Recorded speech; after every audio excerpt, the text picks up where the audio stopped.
I am thrilled to announce our featured speaker, which is Dr. Eric Garland. Dr. Garland is a distinguished endowed chair in research and distinguished professor, associate dean for research in the University of Utah College of Social Work. He's also director of the Center of Mindfulness and Integrative Health Intervention Development, or CMIND. He's a developer of mindfulness-based therapy, which is founded on insights derived from cognitive neuroscience called Mindfulness-Oriented Recovery Enhancement, or MORE. He has been the recipient of more than $60 million in research grants and conducts clinical trials on mindfulness for addiction and chronic pain. He was appointed by NIH Director Dr. Francis Collins to the NIH HEAL Working Group to guide the HEAL initiative. In a recent bibliometric analysis of mindfulness research published over the past 55 years, he was found to be the most prolific author of mindfulness research. So very pleased to have Dr. Garland to present his innovative and exciting research. As Ashley mentioned, you can chat in questions and I'll be scanning those and moderating. So if we have some time at the end of Dr. Garland's talk, we can turn over some of those questions to him. Without further ado, Dr. Garland, welcome. Please feel free to screen share and dive into your talk. Thanks so much, Dr. Donald, and thank you to Stanford and all of you in the Division of Pain Medicine for inviting me to give this talk. So I'm really looking forward to sharing my work with you. So in 2015, Nobel Prize winning economists Case and Deaton found that for the first time in many decades, the US mortality rate was rising precipitously, to which they attributed in large part to the opioid crisis, a crisis that has been termed a disease of despair in the sociological and epidemiological literature. And I don't think, and this disease of despair has many sources, from the rising tide of income inequality to the lack of opportunity, to intergenerational violence and trauma, and the egocentric materialism of modern culture, which really was so empty of the humanistic values that's once guided our ancestors into a collective bond. And in the face of this vacuum of meaning, it was perhaps inevitable that life would become more painful. And indeed, rates of chronic pain soared in the United States, where an estimated 50 million Americans experience chronic pain each year. To alleviate this epidemic of pain, opioid prescriptions climbed. And in 2015, 38% of the US adult population was prescribed an opioid that year. Eric, I'm just going to interject very quickly. I don't know if you intend to have your notes displayed. I don't, so thanks for perfect. You know, I actually don't need the notes, but they're up here. So let me see if I can figure out how to switch those. How's that? Is that better? That is perfect. Thanks, appreciate that. So this dramatic increase in opioid prescriptions was paralleled by a rising incidence of opioid misuse and opioid use disorder. And in 2020, 9.3 million Americans engaged in opioid misuse, and 2.7 million Americans had an opioid use disorder. Of the 9.3 million who misused opioids, 43.6% of those individuals obtained the opioids through prescriptions or a healthcare provider. And so these data indicate that chronic pain continues to fuel the opioid crisis. And these are both two intersecting diseases of despair. And I don't think the term disease of despair is a mere metaphor. I think it actually strikes right at the heart of the pathogenic mechanisms that are driving this crisis. So to understand this claim, we need to understand the role that hedonic dysregulation plays in pain, pleasure, and addiction. Traditionally, in Western philosophy, pleasure and pain have been considered opposites on a hedonic balance, such that increasing experiences of pain are thought to outweigh the experience of pleasure in everyday life. Modern neurobiology suggests that pleasure and pain are not mere opposites, but actually operate through a common emotional currency in the brain. mediated by the mesocorticolimbic dopamine circuit and the endogenous opioid system. And these same brain systems become hijacked by addictive drugs like opioids through an allostatic process in which chronic exposure to opioid use increases sensitization to pain, stress, and drug-related cues, and comes to outweigh the pleasure and meaning derived from naturally rewarding objects and events in the social environment. So in other words, as the individual becomes more and more dependent on opioids just to feel okay, they become less able to extract a sense of healthy pleasure, joy, and meaning out of everyday life. And this drives them to take higher and higher doses of the drug to preserve a dwindling sense of well-being. A downward spiral that leads to loss of self-control over opioid use, and that loss of self-control is characteristic of opioid addiction. But we know that not all patients misuse opioids or become addicted to them. In fact, most don't. So why can some people take opioids as prescribed, whereas other people go on to misuse them or become addicted to them? And this question has motivated a great deal of my basic science research.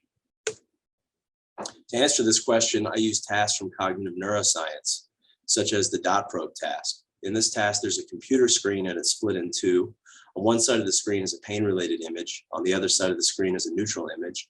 These images are presented for a very brief amount of time, about 1/5 of a second, after which they disappear and a dot pops up behind one of the two images. The participant's task is to choose the side with the dot, and the computer measures reaction times. And there's a large body of research to demonstrate that people with chronic pain are faster to find the dot when it replaces a pain image than when it replaces a neutral image, providing an objective index of how much their attention is captured by or biased towards pain-related information. We also pair neutral images and naturally rewarding positive images. And we pair opioid images and neutral images. And several years ago, my research group was the first to demonstrate that people with chronic pain with opioid use disorder were faster to find the dot when it replaced an opioid image than when it replaced a neutral image, indicating that they have an attentional bias towards opioids. And this opioid attentional bias significantly predicted opioid misuse 20 weeks following the end of behavioral treatment. So these data suggest that opioid misuse is associated with increased sensitization to opioid-related cues, and that this has important clinical consequences. In my lab, we also measure hedonic dysregulation with the emotion regulation task. In this task, patients are presented with emotional images. In response to negative emotional images, they're asked to either view the image or to reappraise the image by reframing the meaning of the content of the image in such a way as to decrease its negative emotional impact. So to reappraise this image of this mother and child screaming in fear, one might think, the mother and child faced the tragedy, but in facing the tragedy, it brought them closer together as a family. In response to positive emotional images like this father and son at the beach, we ask patients either to view the image or to savor the image by focusing their attention on what is pleasant, beautiful, and good in the image, and appreciating and amplifying any positive emotions or pleasant body sensations arising in response to the savoring practice. And during this task, we measure an array of psychophysiological processes, including heart rate variability, which is the beat-to-beat variation in heart rate, driven by the parasympathetic nervous system and governed by a higher order network of brain structures involved in regulating attention and emotion. Several years ago, my colleagues and I found that relative to people with chronic pain who take opioids as prescribed, here depicted in the blue bars, opioid misusing chronic pain patients, depicted in the red bars, showed significant blunting of heart rate variability during reappraisal, viewing positive images, and savoring positive images, indicating that they have a selective deficit in their ability to shift their emotions in a positive direction. And we find converging evidence from EEG data collected during a similar emotion regulation task. Here in the top center panel, you can see brainwaves from a sample of people with chronic pain who take opioids as prescribed. These individuals are able to decrease their brain's reactivity to negative emotional stimuli with reappraisal. In the panel beneath, you can see brainwaves from a sample of people with chronic pain who misuse opioids. When these folks try to reappraise negative emotional stimuli, it actually, not only can they not decrease their brain's reactivity to those stimuli, but there's actually a backfiring effect, and the brain's reactivity to the negative emotional stimuli becomes more exaggerated. And all the way on the right, you can see brainwaves from collected during a positive emotion regulation task. So the blue lines represent brainwaves for patients who take opioids as prescribed. These individuals are able to increase their brain activity from viewing positive images to savoring positive images. The red lines are the brainwave response with people with chronic pain who have opioid use disorder. Here you see total blunting of brain response during positive emotion regulation. And these deficits in emotion regulation have important clinical consequences. They're associated with higher levels of opioid craving and predict future opioid misuse in people with chronic pain. So if opioid misuse and addiction are really being driven by hedonic dysregulation, then we need interventions that can target this mechanism. And to that end, I developed Mindfulness-Oriented Recovery Enhancement, or MORE, which is an integrative therapy that unites complementary aspects of mindfulness training, third wave cognitive behavioral therapy, and principles from positive psychology into a treatment that can simultaneously address addictive behavior, emotional distress, and chronic pain. MORE is a sequence treatment. It begins with a foundation of mindfulness training, which by virtue of enhancing attentional control and meta-awareness is used to synergize more elaborate therapeutic mechanisms like reappraisal and savoring, and ultimately lead towards self-transcendence, the sense of being connected to something greater than the self. These treatment components are intended to modulate a series of therapeutic mechanisms that are in turn intended to produce clinically significant change in a range of treatment targets relevant to chronic pain and opioid misuse. And I would add here that MORE has also been tested as a treatment for a wide array of addictive behaviors, including addiction to alcohol, illicit drugs, smoking, obesity, and even video game addiction. But today my talk is going to focus on MORE as a treatment for chronic pain and opioid misuse. I would also point out here that MORE is a manualized therapy. It's typically delivered as a group therapy, although we're currently also studying MORE delivered in an individual therapy context. I'd like to take one moment to talk about how we teach patients to deal with pain in the MORE intervention. People with chronic pain typically experience pain as an emotionally laden, monolithic, and unremitting experience. And on top of this experience, they lay a layer of suffering. They say to themselves, why me? This isn't fair. This pain is ruining my life. And this emotional suffering amplifies nociceptive processing in the brain. In MORE, patients are taught mindfulness skills to remove this emotional overlay and to decompose the pain experience into its subcomponent sensations.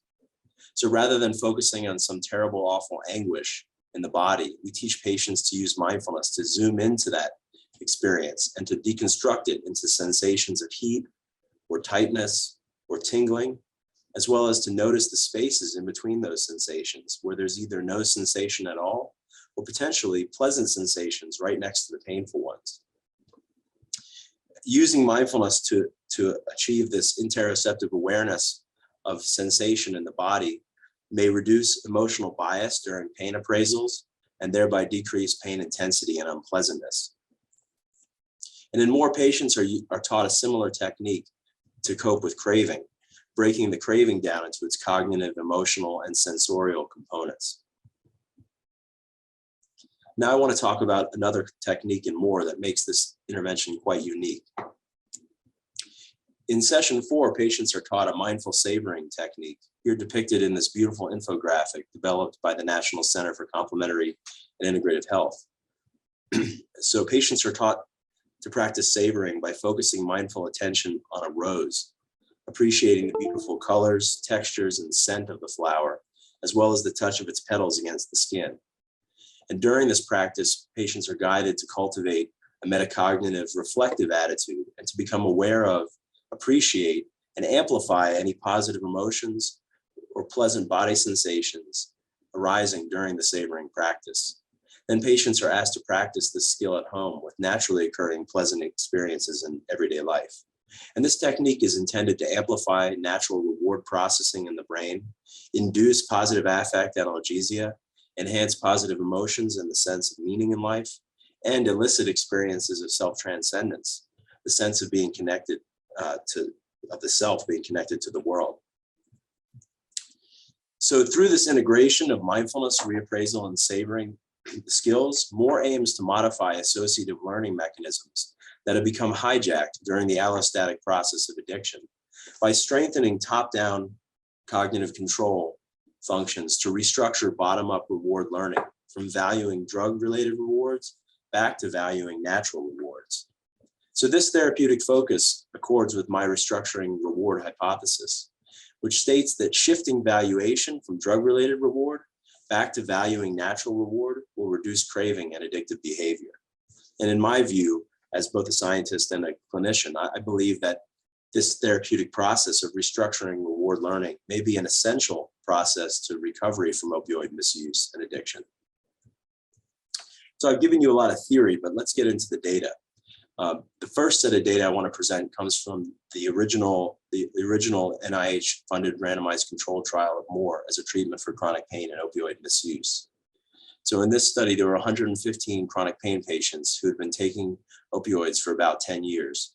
And at baseline, nearly 3/4 of the sample reported misusing opioids. And there were high rates of comorbid psychopathology in the sample as well. In summary of the findings, we found that Moore led to significantly greater reductions in pain severity and pain-related functional interference relative to a supportive psychotherapy control condition. And these effects were maintained by the 3-month follow-up, which was as far out as we went in this initial RCT of Moore. We also found that Moore reduced opioid misuse. There was a 63% reduction in the occurrence of opioid misuse symptoms, surpassing the threshold for opioid use disorder on the current opioid misuse measure, compared to a 32% decrease in the support group. And I would add here that these data clearly indicate that our control condition was an active control, but Moore was mo better. So sorry for the terrible pun. My kids would definitely accuse me of a dad joke about now. But you know, when you have an intervention called Moore, the puns just never end. There's always more and more. In this trial, we also attempted to get at therapeutic mechanism using the dot probe task. And we found the first evidence in the scientific literature from a randomized controlled trial that a mindfulness-based intervention could reduce the pain attentional bias. So after 8 weeks of treatment with Moore, patients' attention was less captured by, less fixated on the pain-related cue. We also found that among patients with an opioid attentional bias at baseline, Moore significantly reduced that bias. So after 8 weeks of treatment with Moore, patients found that their attention was less captured by, less triggered by opioid-related cues. But some of the most interesting data from this trial came from heart rate collected during the dot probe task. You can see here that across all 3 cue conditions of the dot probe task, patients in Moore showed significantly greater heart rate decelerations than those in the control group. To understand the clinical implications of these findings, we asked patients to rate their arousal ratings in response to the images. And not surprisingly, we found that heart rate decelerations were associated with reports of decreased arousal in response to the opioid and pain photographs. And that made perfect sense. But we found the opposite pattern in response to the pleasurable photographs. The more patients' heart rate slowed in response to the pleasurable photographs, the more aroused, the more stimulated the patients felt by the images. And we took this to mean that potentially Moore was increasing physiological sensitivity to natural reward. We conducted a heart rate variability analysis and found that across the board, Moore led to significantly greater increases in heart rate variability than the control group. But these effects were most pronounced to the pleasure cue condition. So you might be wondering, who cares about this psychophysiology? What's the clinical relevance of it? So to answer this question, we conducted a multivariate path analysis and found that the effects of Moore on reducing opioid craving were statistically mediated by changing the heart rate response to the pleasure cue condition. not by changing the heart rate response to the opioid cue condition, suggesting that more was reducing opioid craving by enhancing natural reward processing. And this represented the most significant scientific finding in my career to that point. I think you can appreciate the significance when you recall that the prevailing neuroscientific model of addiction, the allostatic model of addiction, states that as a person becomes more and more addicted, their brains and bodies become less sensitive to natural, healthy pleasure, and this drives them to take higher and higher doses of the drug just to feel okay. So these data actually suggest that this allostatic process might be reversed, that by teaching people how to become more sensitive to natural, healthy pleasure, this may reduce craving and addictive behavior. And these findings actually led me to crystallize my restructuring reward hypothesis. In this trial, we also collected ecological momentary assessments. So patients rated their pain and their mood state up to 4 times a day, every time they took their opioid medication throughout the course of treatment. So this gives you a tremendous amount of data, 224 time points per person. And we found that more significantly decreased pain intensity from moment to moment in everyday life. We also found that more significantly increased positive emotions from moment to moment in everyday life. In fact, patients treated with more had 2.75 times the odds of those in the supportive psychotherapy group to be positively emotionally regulated over the course of treatment. Interestingly, it wasn't the decrease in momentary pain intensity that predicted reduced opioid misuse, but rather patients who experienced the largest increases in the trajectory of momentary positive emotions showed the greatest reduction in opioid misuse, again providing support for my restructuring reward hypothesis. So let's just take stock here so that we know what we've learned to date about this intervention. So far we see that more seems to decrease addictive behavior, craving, and drug cue reactivity. And at the same time, more appears to decrease pain. And we see an indication that more is increasing positive emotions and enhancing responsiveness to natural reward. So given these promising findings, we conducted a second stage 2 randomized controlled trial of more to replicate these effects in a sample of 95 opioid-treated chronic pain patients in the primary care setting. And once again, we found that more significantly decreased pain severity and significantly decreased opioid misuse in this short follow-up period. We also found that more increased an array of positive psychological processes, including positive affect, savoring, meaning in life, and self-transcendence.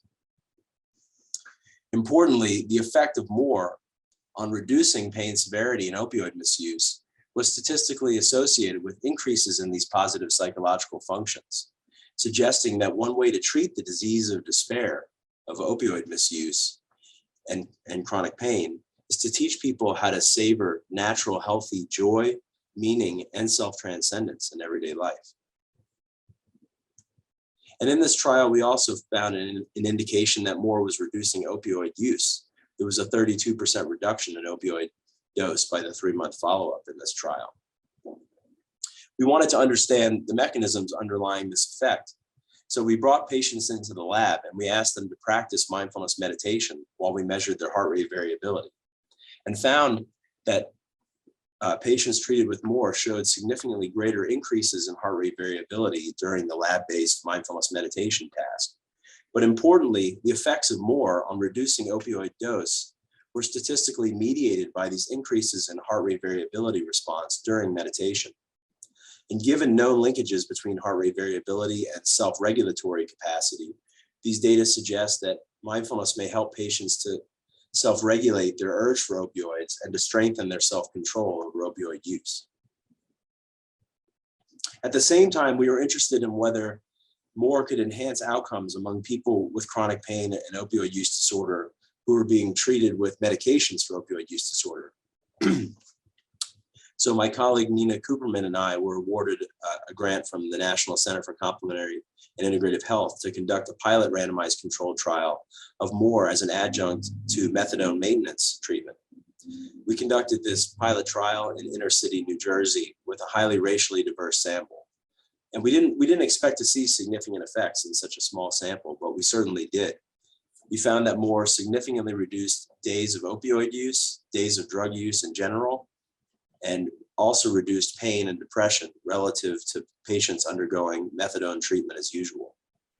And in this trial, we also collected ecological momentary assessments.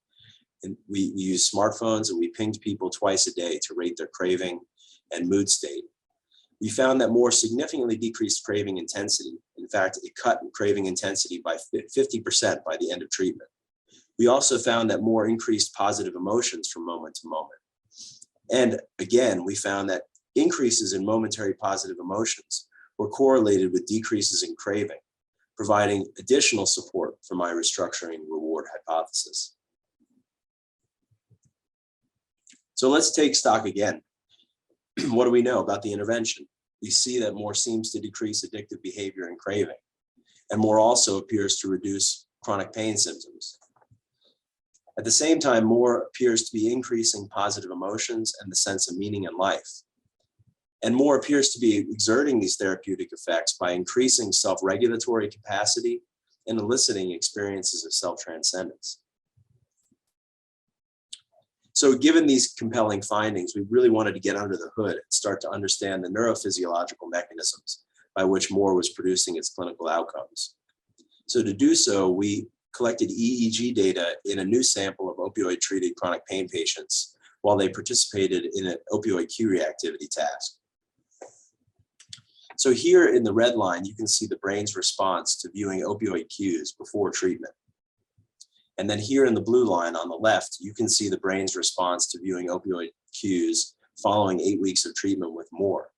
You can see that more significantly decreased brain drug cue reactivity in the late positive potential of the EEG.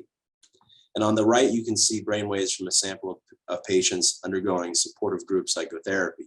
Here you see no real difference in brain drug cue reactivity from pre to post treatment. And if you have trouble reading the squiggly lines, here's a bar chart that depicts the effect. A massive decrease in brain drug cue reactivity. These data represent the first findings from the scientific literature from a randomized controlled trial that a mindfulness-based intervention can reduce drug cue reactivity in the brain. So given the novelty of these findings and their significance, they were published in the high-impact journal Science Advances a few years ago. But in a second randomized controlled mechanistic study of 62 veterans with opioid-treated chronic pain, we found that more significantly increased EEG responses and skin conductance responses during viewing and savoring of natural reward cues, suggesting that more is enhancing neurophysiological responses to natural rewards. And further, in our Science Advances paper, we found that more increased positive emotional responses to images representing natural rewards. So images of smiling babies, lovers holding hands, sunsets on the beach. That patients, not only did their brains and bodies become more responsive to the images, but they also felt happier in response to those images. And the effect of more on reducing opioid misuse was statistically mediated by these increases in positive affective reactivity. Again, providing strong support for my restructuring reward hypothesis. So this brings me to the largest clinical trial of more conducted to date, and I have the pleasure of presenting these results to you today. This paper was published in JAMA Internal Medicine last month.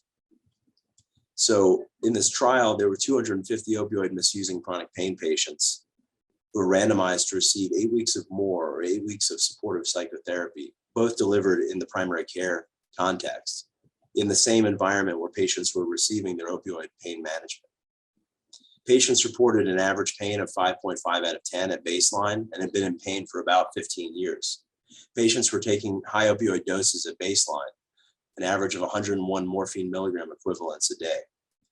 3/4 of the sample reported experiencing 2 or more chronic overlapping pain conditions, with the most common pain conditions being low back pain, osteoarthritis, and fibromyalgia. But I want to point out this was a highly heterogeneous pain sample. People were suffering from every kind of pain under the sun. There were also really significant rates of comorbid psychiatric conditions in the sample. Nearly 70% of the patients met criteria for major depression at baseline. 62% met criteria for a full opioid use disorder.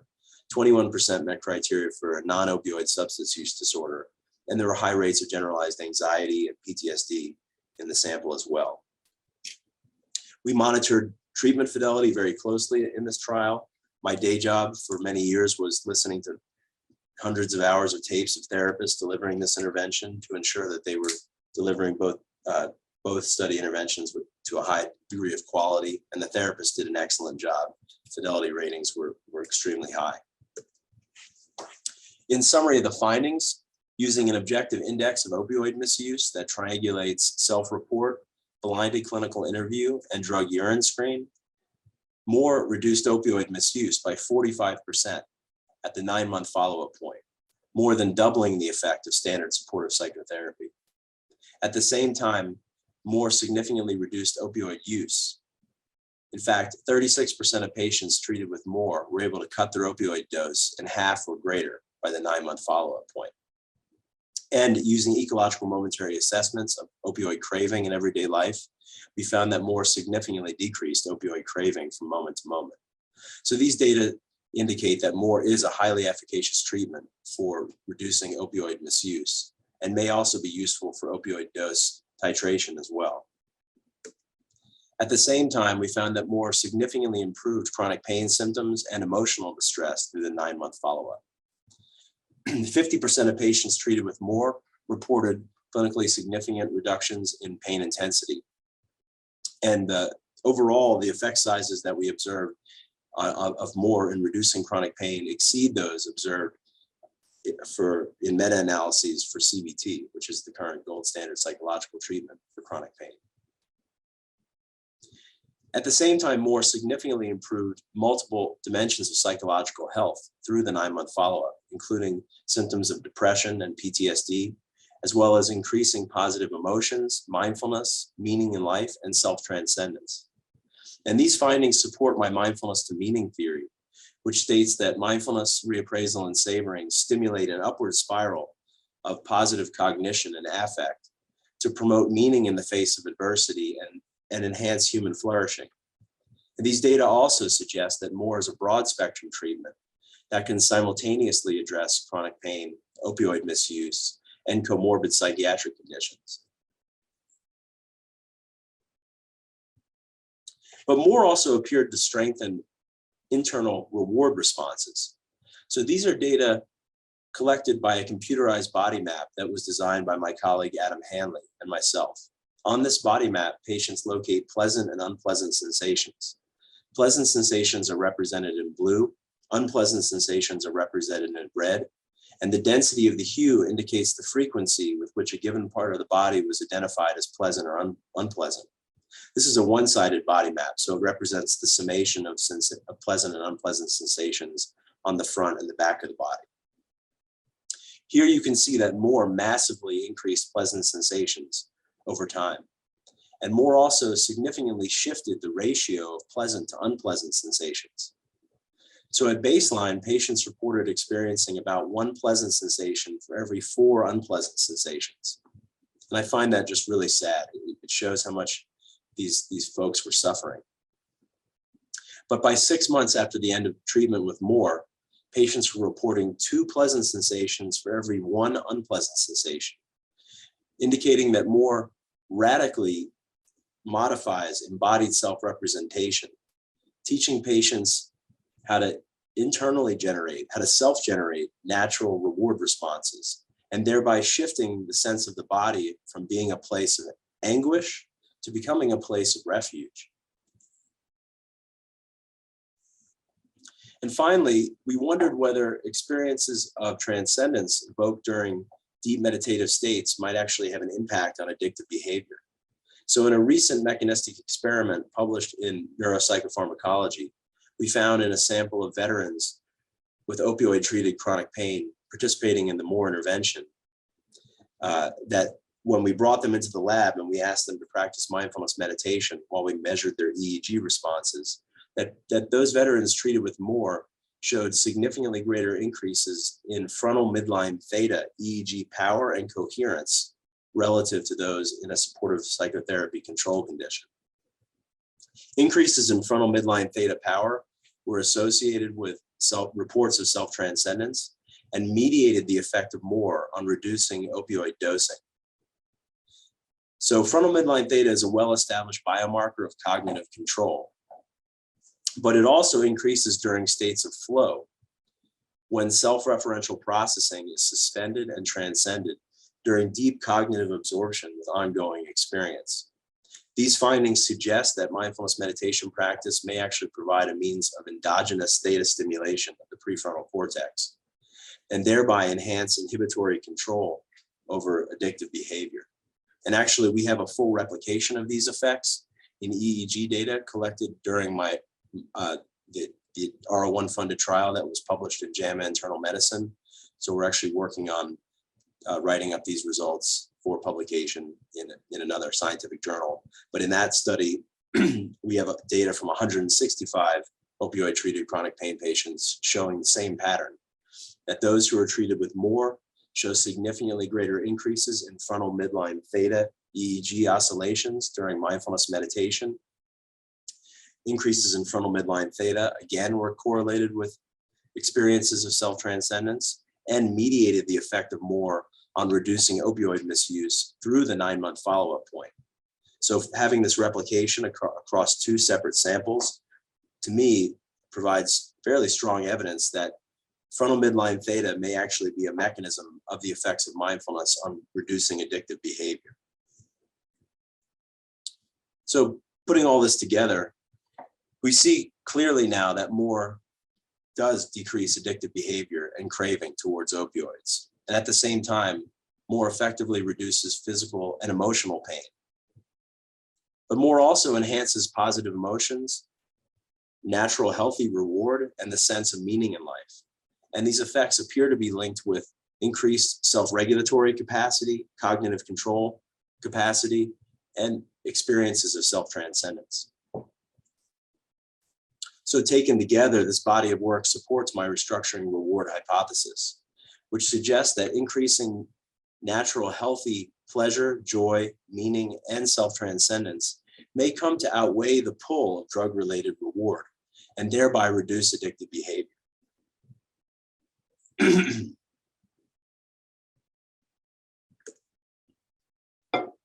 So now I'd like to talk a little bit about the future directions of this work.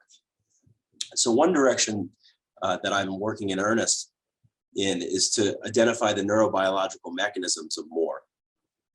To that end, I'm currently a PI on a NIDA-funded R01 to study the neural mechanisms of more as a smoking cessation intervention with a focus of more's effects on restructuring reward processing in the brain. I'm also an investigator on another R01 funded by NCCIH to study the neural mechanisms of more as a treatment for heroin addiction. In addition, my colleagues in Switzerland received a grant from the Swiss National Science Foundation to use PET to examine the effects of more on dopamine function in the brains of people with fibromyalgia.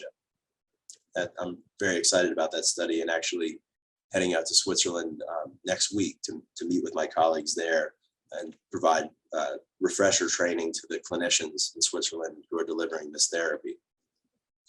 And finally, I received a meritorious score on a new grant to use fMRI to examine the analgesic and opioid sparing mechanisms of more as a treatment for chronic low back pain in patients who are prescribed long-term opioids.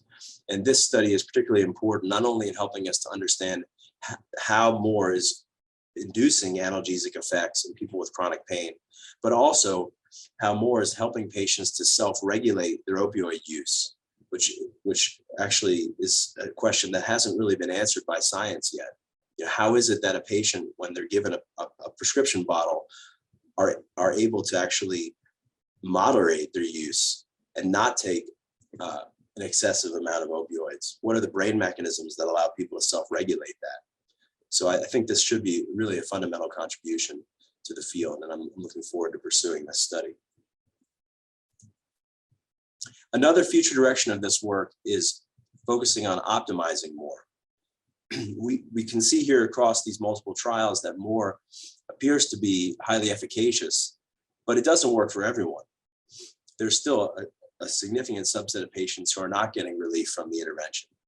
So to extend Moore's reach, we're working to optimize the therapy by combining it with other neuroscience-based approaches, including neurofeedback and just-in-time adaptive interventions with wearable sensors.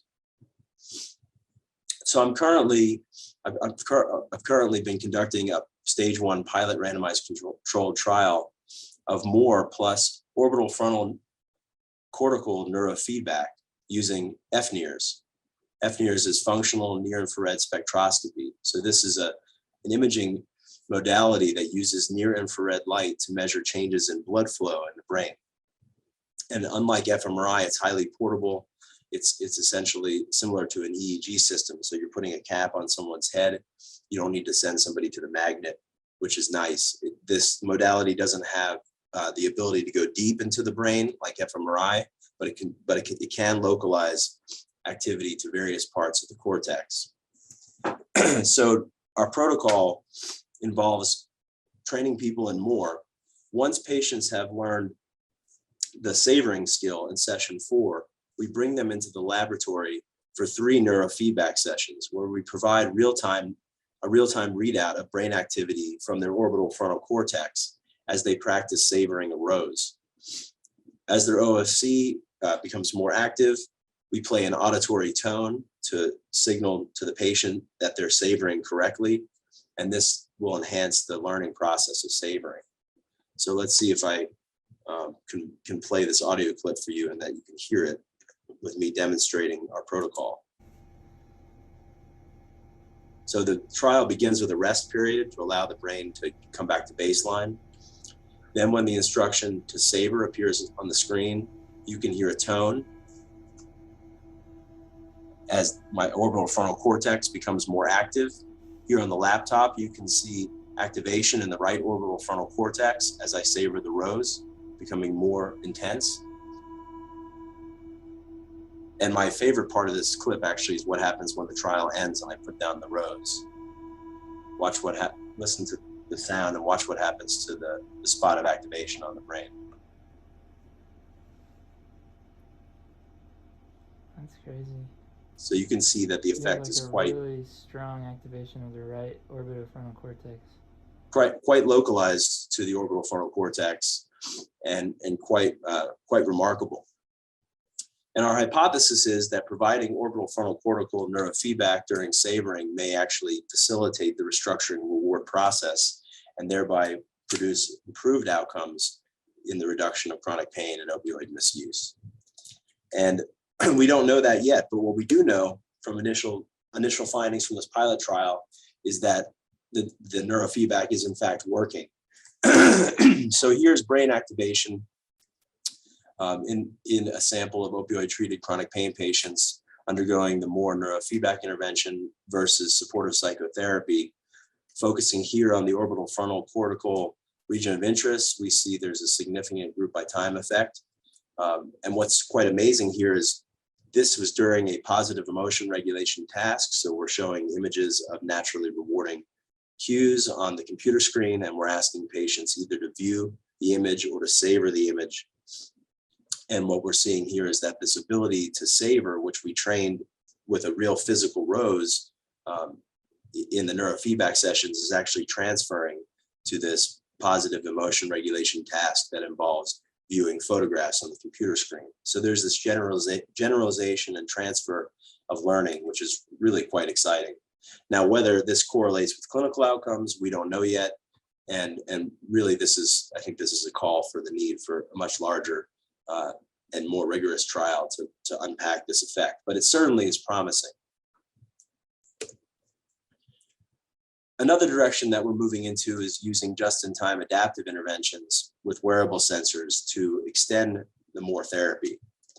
So if you're not familiar with this concept, the just-in-time adaptive intervention uses technology to deliver a therapeutic intervention like mindfulness at just the exact moment when the patient needs it, for example, when they're experiencing stress.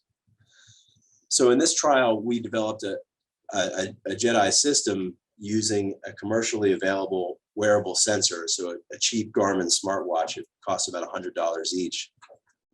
When the Garmin smartwatch can produce a physiological quantitative estimate of stress. When the smartwatch detects levels of physiological stress, one standard deviation in excess of the patient's moving average of physiological stress, it actually triggers their smartphone to ping the patient and to ask the patient, are you stressed? And then if you are stressed, would you like to practice mindfulness in this moment? If the patient responds affirmatively, then the app plays an audio recording to guide the patient to practice the mindfulness technique.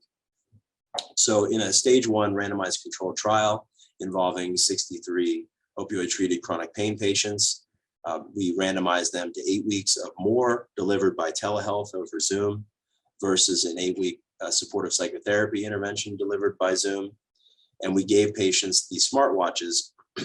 Patients and more were given the just-in-time adaptive intervention to remind them to practice mindfulness skills whenever they were stressed.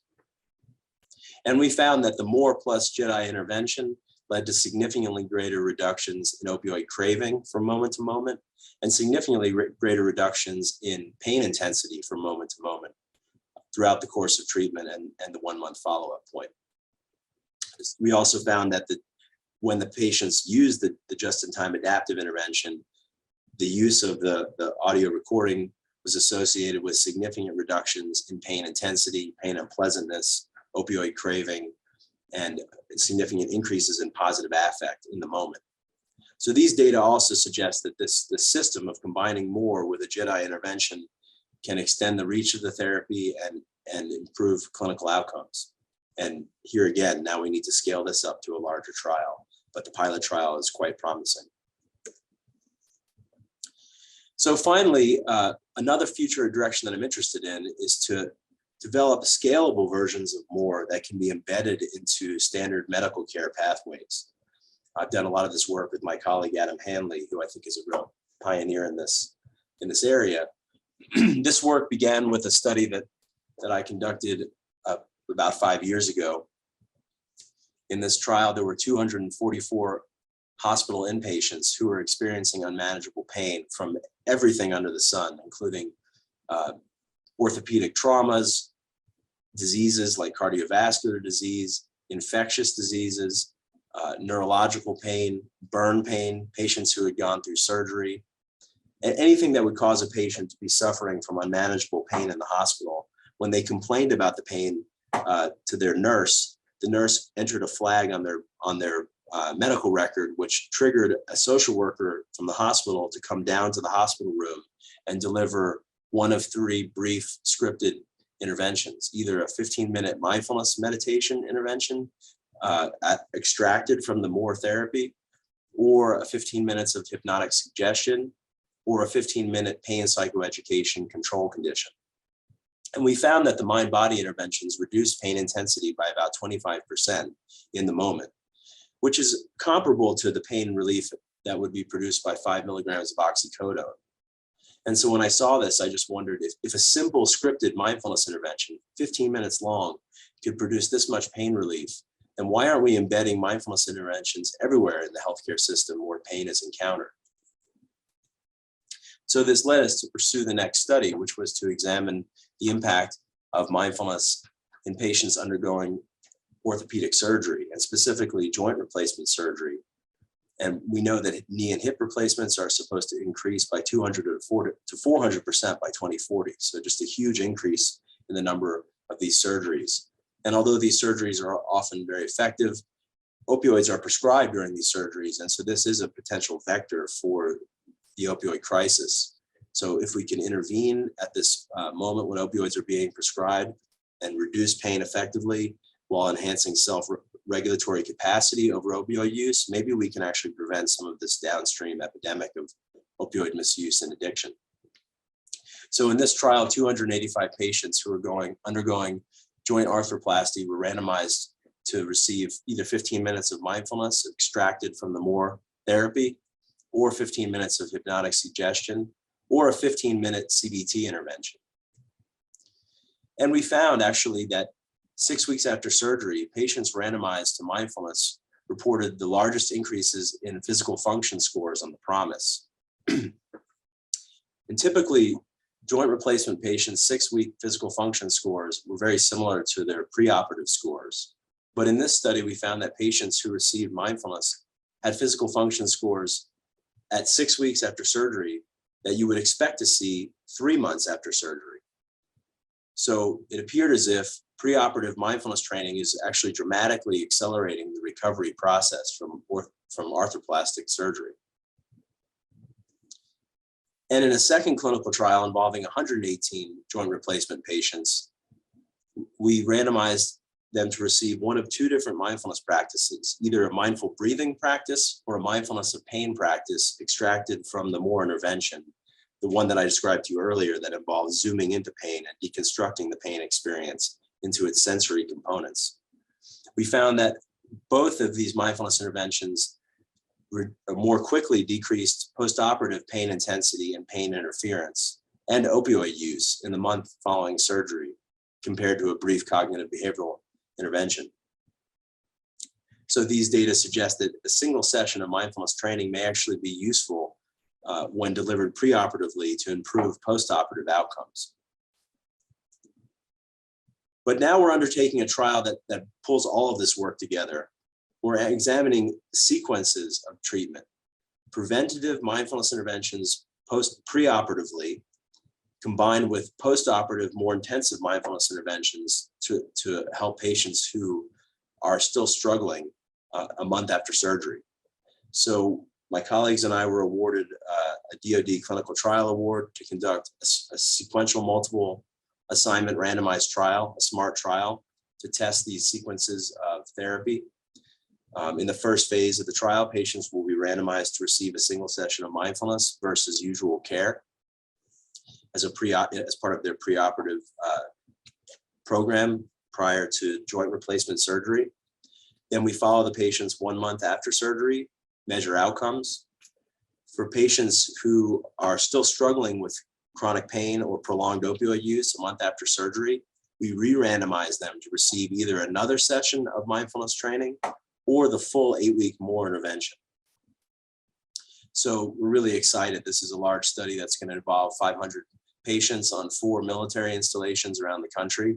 And this trial just got underway, and we're really thrilled to be conducting this methodologically sophisticated trial with real-world clinical relevance. So in conclusion, Moore is an efficacious treatment for addictive behavior, emotional distress, and chronic pain, as demonstrated by 5 randomized controlled trials involving more than 550 patients and multiple grants supporting this work. We've learned a lot about how Moore works over the past 10 years.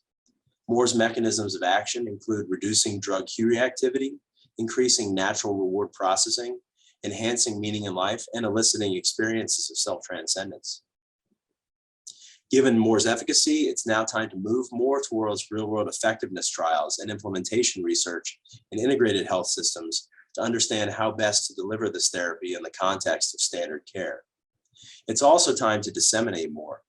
To date, I've trained more than 500 clinicians from around the US and internationally in the Moore intervention, including social workers, psychologists, nurses, physicians, and physical therapists, many of whom are receiving insurance reimbursement for delivering Moore in the context of standard care. So now that I've conducted this efficacy research for more than a decade, I think it's really time to get the therapy out there. I really want to see it used widely around the country to help address the opioid crisis. And finally, teaching people to take in the good and mindfully savor natural, healthy pleasure may provide the learning signal needed to restore adaptive hedonic regulation and ultimately to reverse addiction. And I know that's a bold claim, but we're facing a severe crisis in this country.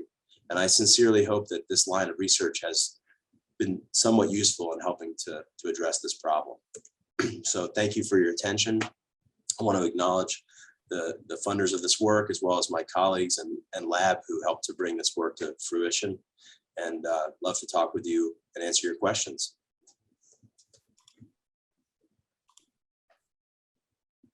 Terrific. Thank you so much, Dr. Garland.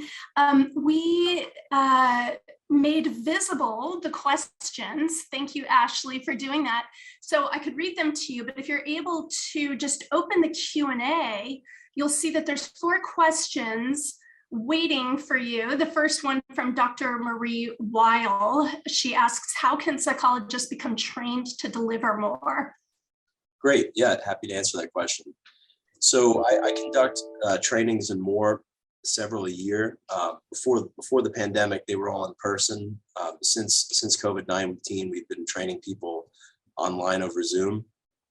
And the training process is sort of, there's several steps to it. The first step is to complete a basic training, which is a 13-hour training. That will get somebody up to speed, where if they have the treatment manual, and more is a manualized treatment. So with the manual and the basic training in the hands of a competent clinician who already has experience treating people with chronic pain and opioid related issues, they'll be able to deliver this intervention with a basic degree of competency. There will be an advanced training piece, and then a fidelity monitoring piece that will be required for certification. But the basic training is 13 hours, and actually the next training is July 1st and 2nd, if you're interested. So just reach out to me. Terrific, thank you. One more from Dr. Weil. Could you describe any of the factors that may be associated with retention of participants in the MORE groups over the weeks? What facilitates the participants coming back week after week despite the diseases of despair? Thank you. That's a great question. So when we finished this, the large RCT of MORE that was published in JAMA, really the patients who dropped out of treatment didn't statistically differ from those who were retained in treatment at baseline, which was quite remarkable, but not very useful in terms of informing us about who's going to respond to this therapy. And that really is a very important question, not only for MORE, but also for the science of mindfulness in general. We really don't know who's likely to respond to these interventions and how to identify responders. And in fact, from clinically, anecdotally, I'd like to tell you that I could predict it, but a lot of times I'm tricked. People who I think at the outset are not going to be able to get this are sometimes the people who respond the most effectively to the treatment. So my short answer is we don't know. Fortunately, with the completion of this large trial of MORE, and I have a second DoD funded trial that is going to be finished this summer, this is going to give us really a large sample, over 500 patients that we have fairly carefully phenotyped at baseline.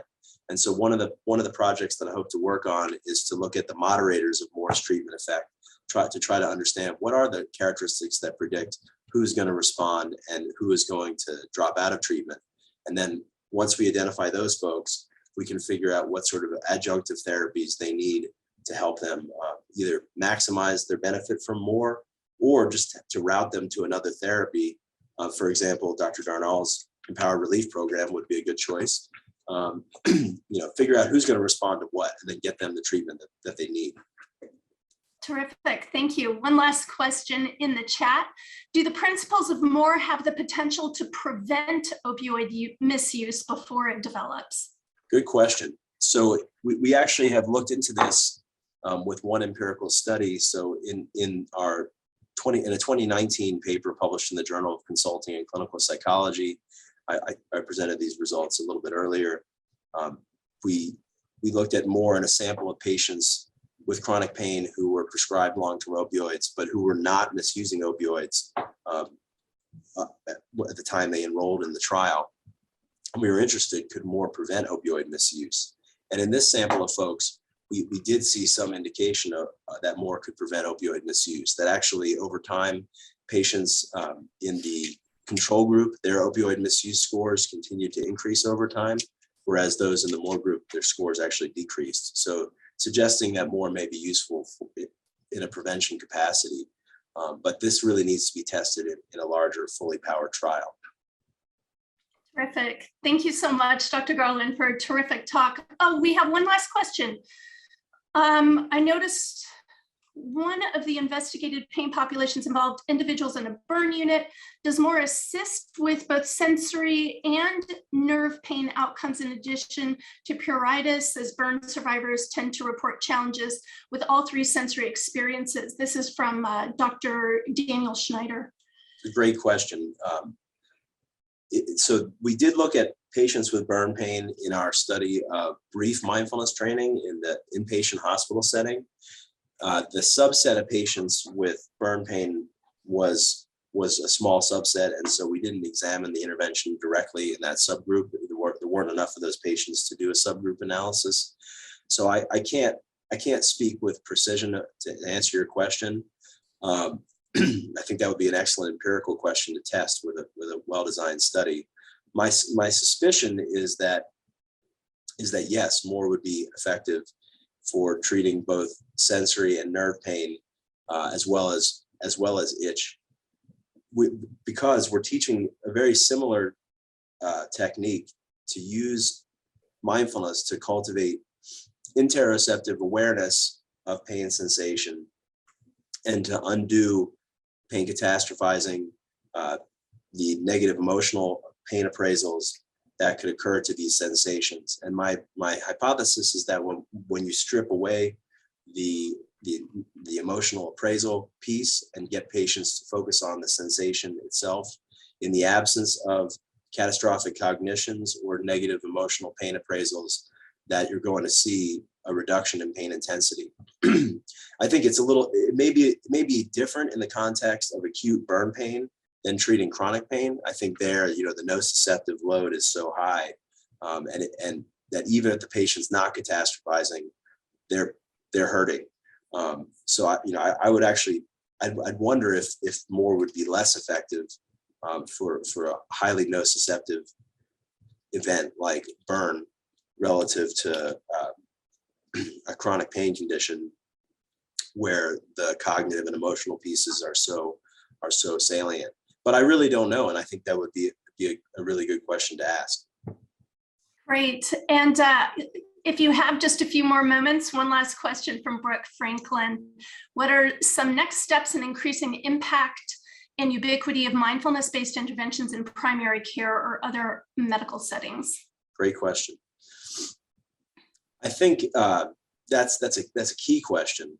And given the data that I presented to you, the fact that the JAMA internal medicine trial was conducted in the primary care context, as well as the earlier pilot trial in the primary care context, I think it's now time to move these interventions into primary care. So how do we do that? I mean, I think we need to develop models of care that actually work logistically and financially. I think one method that would work, and this is not just my spitballing here, but there are people in this country already doing this, is delivering more through the medical group visit model. So either the physician themselves or billing under the physician as part of a medical group visit for people with chronic pain. There are several large healthcare systems in the US that are doing this already. The largest one is Essentia Health, which is in the Midwest. They have a number of primary care providers who are delivering more as an insurance reimbursable group visit. So I think that's one model that would really work in primary care. Another is to train up medical social workers in those settings to deliver more, as a billable service, billing it as under group psychotherapy CPT codes, and doing this for complex patients that are eating up a lot of physician time and costing the system increased cost in terms of emergency room visits, additional imaging requests, interventions, et cetera, and not getting a whole lot of relief. These patients could be referred to social workers who could deliver this treatment right in the primary care context, and really emulate what we did in our NIH-funded trial. So those are some ideas I have about how this could be rolled out. In terms of the surgical care pathways that I alluded to before, we have kind of a vision of that as well, which is embedding very, very small bits of mindfulness in very scalable ways. For example, when the patient's in the waiting room, waiting to see their physician or their provider, could you give them mindfulness on an iPad, for example, and guide them to start practicing the skills in that environment? I described to you the preoperative joint surgery preparation course, which is really required in many medical settings throughout the country. That's an ideal place to start delivering some of these interventions. giving it to people in the hospital room after surgery to help reduce pain and postoperative opioid use. And then during the rehab process, I think mindfulness could be integrated into physical therapy.